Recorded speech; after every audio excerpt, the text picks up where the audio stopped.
చేగుంట నార్సింగ్ మండలాల గౌరవ సర్పంచులకు మరియు గౌరవ ఎంపీటీసీలకు అదేవిధంగా చేగుంట నార్సింగ్ మండలానికి ఈ కార్యక్రమానికి వచ్చిన ప్రతి అక్క చెల్లె అన్నలు ఈ కాంగ్రెస్ ప్రభుత్వానికి వ్యతిరేకంగా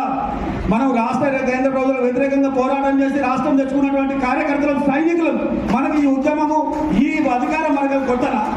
ఆనాడున్న ప్రభుత్వాలు మెడల్ వంచి మనం రాష్ట్రం తెచ్చుకున్నాం రాష్ట్రం చేసినాం పనిచేస్తున్న నాయకత్వంలో పనిచేసినటువంటి ప్రతి కార్యకర్త కాబట్టి మనకి ఈ అధికారాలు స్వాస్థ్యం కావు అధికారం కోసం మనం ఏ రోజు కూడా మనము భ్రమలో లేం మనం ఎప్పుడున్నా ప్రజల పక్షాన ఉన్నాం ఈ రోజు కూడా ప్రజల పక్షాన ఉంటాం రేపు చివరి శ్వాస వరకు కూడా ప్రజల పక్షాన్ని పనిచేసే కార్యకర్తలం కాబట్టి మనకి అధికారాలు స్వాస్థ్యం కాదు ఈ పదవులు మనకు శాస్త్రం కాదు అధికారం కోసం పనిచేసేవాడు అధికారం ఏ పార్టీ